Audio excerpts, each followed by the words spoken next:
Olá, gateiros e gateiras, tudo bem com vocês? Eu sou a Carol, sejam muito bem-vindos ao Carol Cats. No vídeo de hoje nós vamos conversar um pouco sobre a questão de problemas psicológicos refletirem na questão física e vice-versa, problemas físicos que refletem em aspectos psicológicos dos nossos gatos.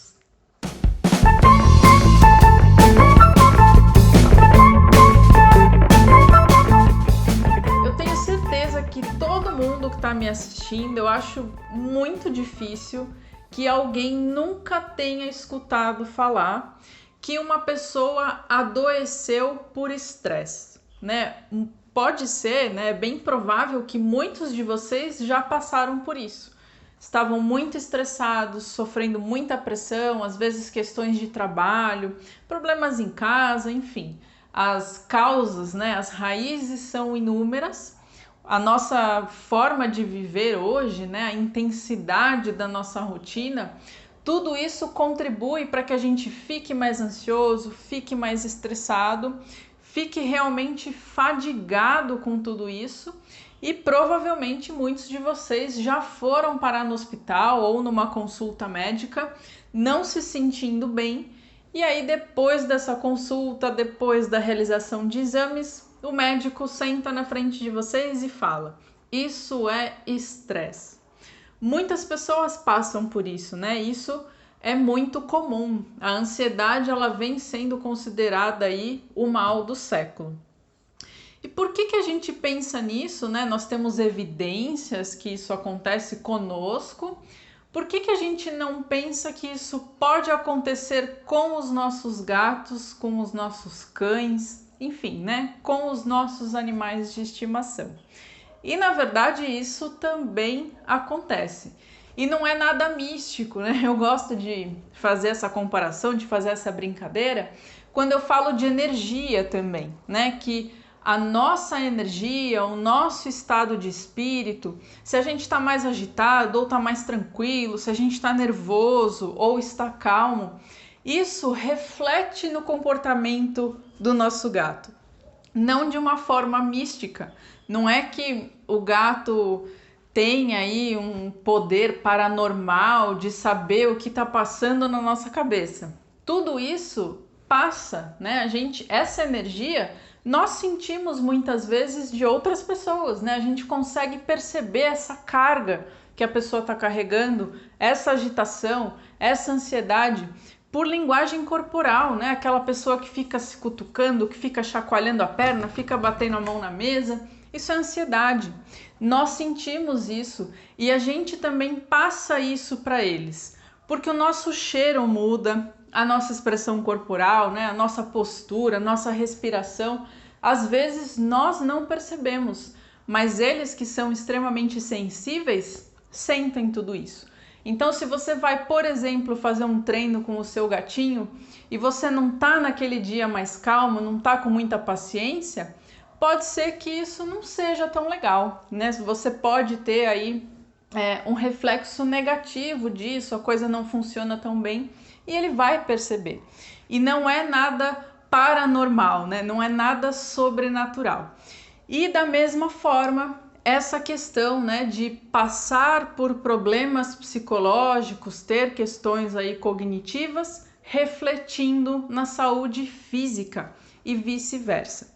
Então a gente vai entender como é que isso acontece do ponto de vista fisiológico mesmo. O que acontece no corpo desse gato para que a gente tenha aí esses problemas associados, né? A gente vai entender biologicamente por que isso é uma realidade. Quais são os cuidados que a gente tem que ter com o nosso gatinho para evitar esses problemas? Na medicina humana, a gente costuma chamar esse processo, né, de muito estresse refletindo em sintomas clínicos, né, em problemas físicos, a gente chama isso de somatização.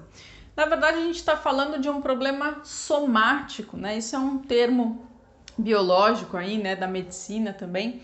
Então eu tenho uma doença somática, um problema somático que é físico, né? Significa que isso está acontecendo ali fisicamente.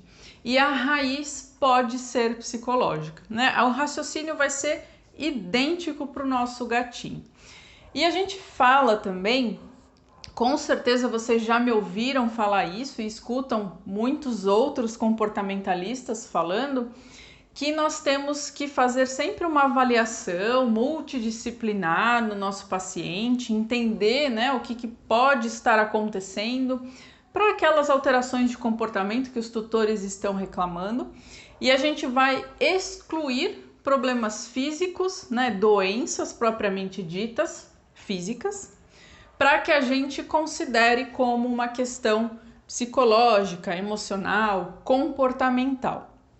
Só que, claro, né, a gente faz isso, né, sempre que nós vamos atender um gatinho, né, dependendo da situação que a gente está lidando, nós vamos fazer exames, a gente precisa trabalhar em conjunto com o clínico geral. Porque, justamente por conta, que é isso que a gente vai entender nesse vídeo, essa comunicação, né, entre psicológico e físico, a gente precisa ver se não tem realmente ali alguma doença escondida, alguma alteração que possa estar levando esse gato a ter determinado comportamento. E eles não falam com a gente, né? Então, não dá pra gente colocar o gatinho no divã, infelizmente, e conversar com ele para que a gente consiga entender, né, o que está acontecendo ali, quais são as angústias dele. A gente não consegue fazer isso com o nosso paciente. Então, nós pensamos dessa forma. Mas, na verdade, não é que nós vamos excluir problemas físicos, clínicos, para tratar a questão comportamental.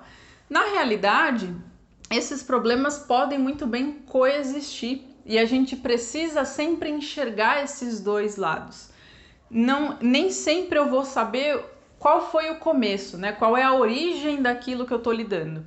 Eu não sei se foi um estresse, né? Se foi um problema ambiental e refletiu, por exemplo, numa doença urinária no meu gato. Eu não sei se foi um problema físico que estava doendo, né? Estava inflamado, ele estava incomodado e começou a manifestar alterações comportamentais. Não necessariamente eu vou saber o que veio primeiro, mas a gente sempre precisa cuidar dessas duas frentes, justamente por conta dessa intercomunicação. Então, independente, né, do que foi a causa, se eu tenho algum problema psicológico refletindo no físico ou vice-versa, e eu só enxergo metade desse problema, né, 50% dele, provavelmente eu não vou conseguir resolver isso como deveria. Um exemplo, né, interessante da gente pensar, porque isso acontece muito na rotina. Gatos têm, isso por questões genéticas, né, da própria espécie, eles têm muitos problemas urinários, né? Tem aí também questões de algumas raças, enfim.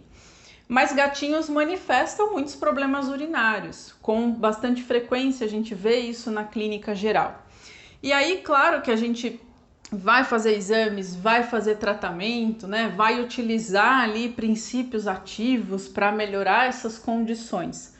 Só que se eu não avaliar o ambiente, se eu não avaliar a rotina desse gato, se esse clínico não trabalhar em conjunto com o comportamentalista, dificilmente a gente consegue melhorar essa questão para esse gato. Ele pode sair da crise naquele momento, mas ele tende a ter recidivas. Então, em pouco tempo, né, muitas vezes, ele entra em crise de novo, precisa dos exames, precisa da medicação, e isso acaba sendo recorrente, porque a gente está esquecendo de olhar para o outro lado, para a questão do bem-estar, para a questão da saúde psicológica, tá? Então, esse é o raciocínio, né? É para isso que eu quero chamar a atenção de vocês, para que a gente sempre tenha esse olhar mais amplo.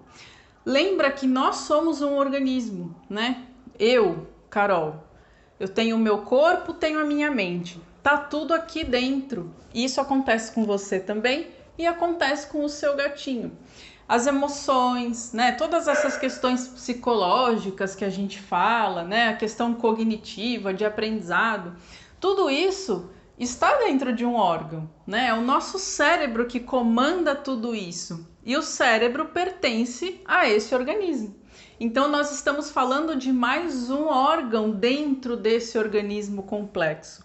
Então por que não, né, essas coisas coexistirem, acontecerem aí em conjunto? Isso é biológico, né? Como eu falei para vocês, isso é fisiológico, não tem nada místico, não tem nada sobrenatural. Então é importante a gente olhar esse gato também como um ser único, né? Complexo, que tem tudo ali se misturando. Aí sim a gente consegue realmente ver efeito, né? Melhorar questões e corrigir os problemas que de repente a gente está enfrentando ali naquele momento. Então vamos entender aí afinal como é que essas coisas acontecem. Um ponto interessante, né, importante da gente entender é o que acontece com a gente quando nós passamos por estresse. Então, estresse pode ser uma situação em que você fica com medo, né? Você acha que pode te acontecer alguma coisa, algo que ameace a sua integridade, a sua vida. Isso é um estresse, né? Natural. Qualquer animal pode passar por uma situação como essa. Quando a gente se enxerga, né, quando a gente se percebe numa situação assim, o nosso sistema nervoso ele já entra em ação. Então, não é nada consciente, isso simplesmente acontece, porque é fisiológico. Quando nós estamos, por exemplo, né, a gente está andando aí mais tarde da noite, está andando na rua sozinho, você escuta um barulho, você já presta atenção, né, já pensa, fala, nossa, será que pode ser um ladrão, por exemplo? Isso é uma situação de ameaça. E quando a gente se enxerga, né, se sente nessa situação, a gente já começa a perceber mudanças no nosso corpo. Então a gente fica com as extremidades mais frias, né? Começa a suar, né? Respira já mais rápido. Não é aquela sensação esquisita? Porque você se prepara ou para sair correndo, né? Se você enxergar a oportunidade, ou então para você reagir, né? Se defender. Isso é natural, isso é o biológico, acontece com a gente, com o nosso gatinho, com cães, com qualquer animal, né? É uma resposta do organismo para que você se preserve, né? Para que você tente aí sobreviver. Isso é primitivo, vamos dizer assim. Todo mundo passa por isso. Só que por que eu tô falando, né, dessa situação? Porque quando a gente passa, por exemplo, você percebeu no seu ambiente uma ameaça e o seu corpo já respondeu, né, com todas essas alterações, ele já deu uma resposta, ele já está preparado para tomar uma atitude com relação a essa ameaça. Isso significa que os seus órgãos dos sentidos entraram em ação, passaram essas informações para o seu cérebro e tudo já começou a se modificar para a necessidade que você tenha. Então, se você precisar sair correndo, você tem que ter sangue ali nos seus órgãos vitais, né? A sua respiração tem que estar mais acelerada porque você vai sair correndo. Seu batimento cardíaco está mais rápido, é um preparo para isso.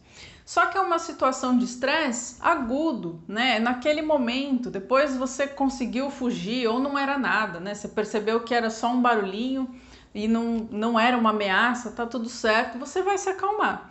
Os seus hormônios foram alterados nessa situação, você liberou muito cortisol, que é o hormônio de estresse. Isso vai mexer na sua glicemia, na sua digestão. Ou seja, o que eu quero dizer para vocês? Se nós somos um organismo, né, um todo, um ser único, se uma pecinha ali ou dá um problema, ou então se tem alguma alteração, se ela manda uma mensagem, todo o restante vai responder a isso, né? Vai ser alterado por conta disso. Então, o nosso sistema nervoso se comunica diretamente com o endócrino, e aí eu tenho alterações hormonais, por exemplo, nesse caso, o cortisol entrando em ação. O nosso sistema imunológico também está intimamente relacionado com tudo isso.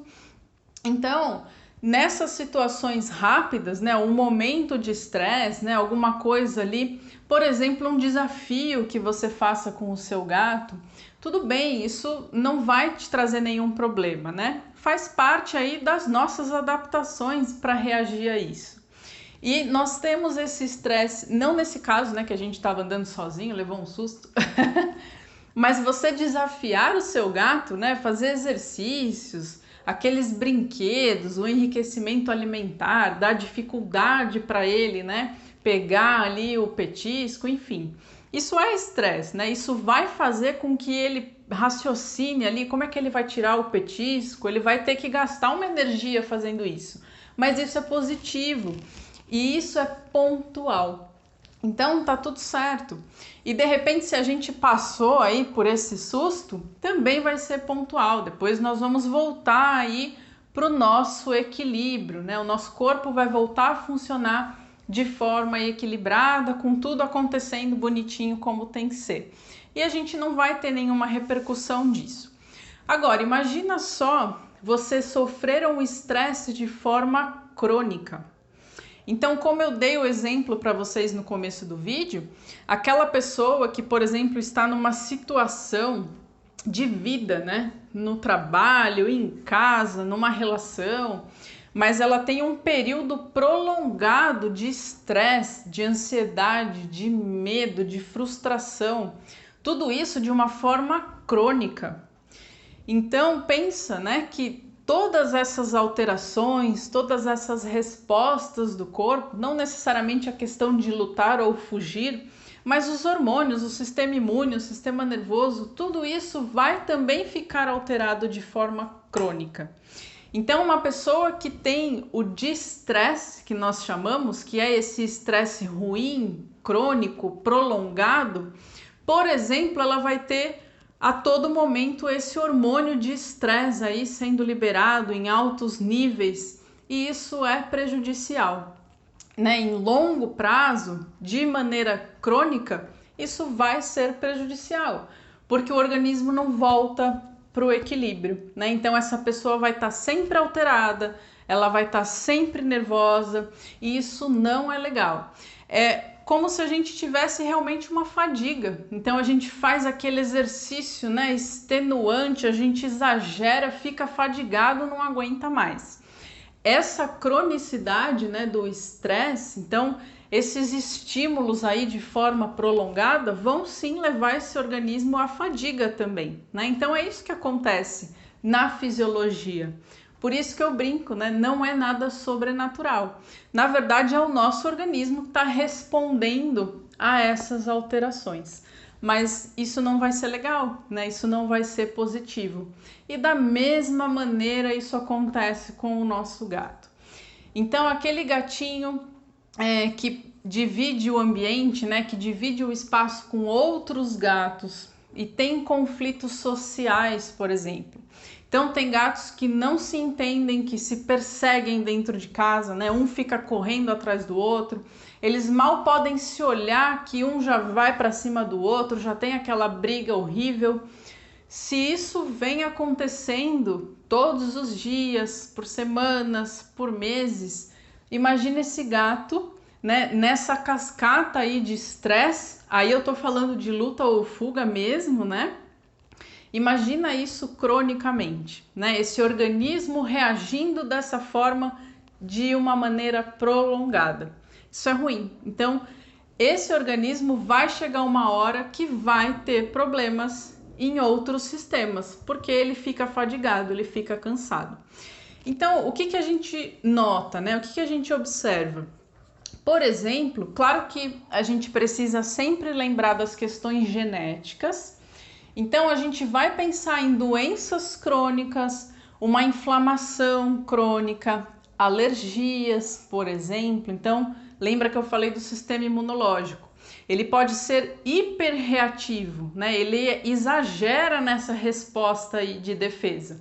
Então, a gente tem um animal alérgico, que tem coceira, que tem problemas de pele, ou então eu posso ter uma queda desse sistema imunológico por conta desse estresse aí, né? A gente pode ter algumas coisas acontecendo nesse organismo constantemente estressado.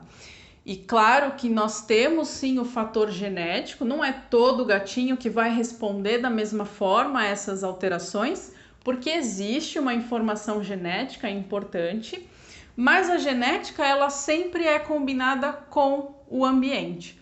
Então ele já pode ter aquela predisposição, mas também isso depende também de tudo aquilo que ele recebe do meio em que ele vive, né? Quais são os estímulos? Quais são, por exemplo, as emoções? Elas são positivas ou elas são negativas? Medo, ansiedade, estresse crônico, frustração crônica, tá? Então, tudo isso, né, vai desregular aí essa balança.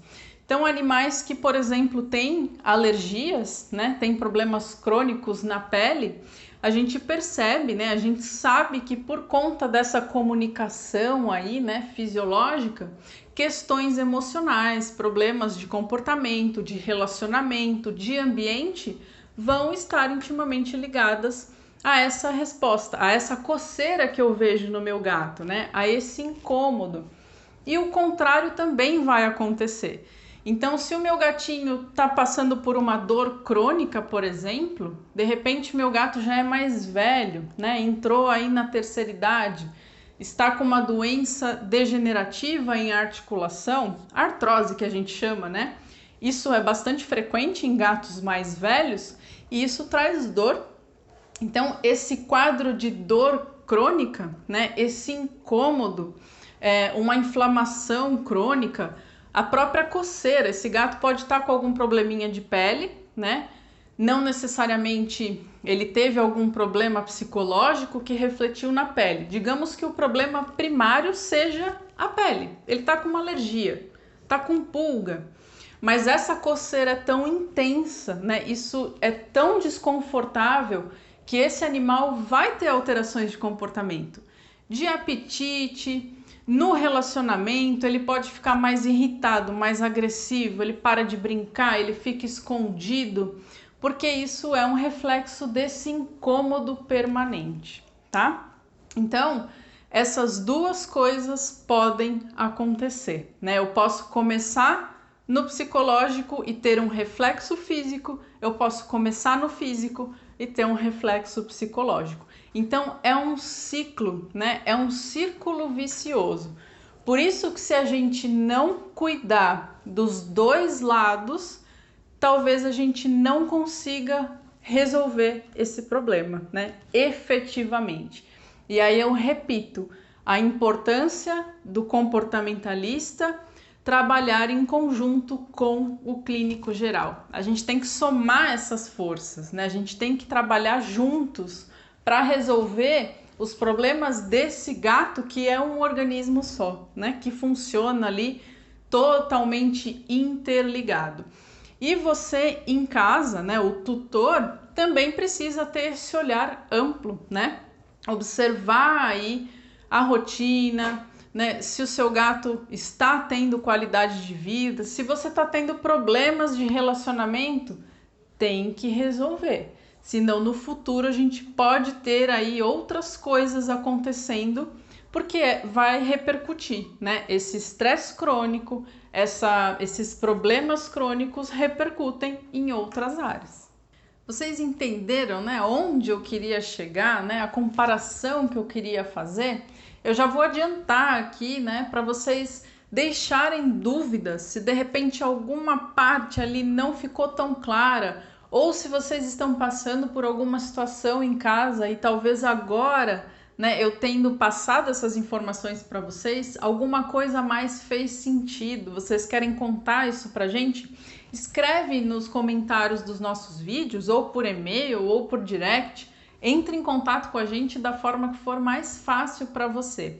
Mas compartilha tudo isso com a gente, né? Se de repente você quer que eu fale mais, que eu explique um pouco mais algum detalhe aí que não ficou tão claro, é só pedir que eu faço isso com o maior prazer. Mas é porque esse tema tem extrema importância, né? A gente precisa lembrar disso, dessa conexão. A gente não pode cuidar do nosso gato, né, ou enxergar o nosso gato de forma separada, porque ele não é separado, ele é um indivíduo só. E aí tem um outro exemplo interessante também da gente dar, porque é justamente uma questão fisiológica. Por exemplo, nosso gatinho mais velho, né, o nosso gatinho senil, como a gente pode falar também. Esse gatinho mais velho, assim como um ser humano mais velho, ele vai perdendo algumas coisas, né? A gente vai envelhecendo, vai entrando num processo degenerativo, regressivo, biologicamente, né? A gente está perdendo células, a gente está perdendo aí algumas funções. Isso é natural, vai acontecer com todo mundo. Então, da mesma forma, o nosso cérebro também está entrando aí num processo num processo de degeneração. Não estou falando de doenças degenerativas como um Alzheimer, por exemplo, uma doença cognitiva que os nossos gatos podem ter, os nossos cães podem ter, falando aí de um velhinho que ainda está saudável, mas mesmo assim ele já tem algumas perdas, né? A gente o corpinho dele já está diferente, o cérebro dele já está diferente. Então esse velhinho ele vai perder algumas coisas, né? Nesse estágio senil, ele vai começar a ter aí talvez algumas dificuldades. E isso é um processo natural e vai também refletir em comportamento, né? Então a gente tem sim uma alteração física, né? Um processo somático acontecendo, mas vai refletir no comportamento. Será que o olfato do meu gatinho já não está ficando aí um pouquinho mais fraco? Ele já não está sentindo tão bem aí os cheiros como ele sempre sentiu? Lembra que o olfato é o primeiro sentido do gato. Então eu vou ter reflexos na vida dele, talvez no bem-estar e no próprio comportamento. Então é esse raciocínio, né? É essa mensagem que eu queria passar para vocês. Eu espero de verdade que eu tenha passado isso de uma forma fácil, né? Para vocês entenderem. Então sempre vamos enxergar aí o nosso gato como um todo e cuidar muito bem da questão de bem-estar, da qualidade de vida, do ambiente do nosso gato. Ele é extremamente suscetível a questões ambientais, né? O local, o território do gato é muito importante para ele. E tudo que acontece ali vai trazer aí ou problemas ou melhorias na vida desse gatinho. Então pense nisso, né? Sempre avalie essas questões e conversa aí com os veterinários, né, com as especialidades, para que a gente também trabalhe de uma forma conjunta, tá bom? Era isso que eu queria falar para vocês. Então, de novo, me escrevam qualquer coisa, qualquer dúvida, qualquer sugestão de tema, deixa nos nossos canais, compartilhe essas informações com outros gateiros que vocês conheçam. Não esqueçam de seguir a gente nas redes sociais. No nosso canal do YouTube e Facebook Carol Cats, no Instagram @vetcarolcats e no Telegram Gateiros e Gateiras. Muito obrigada por vocês assistirem e até a próxima!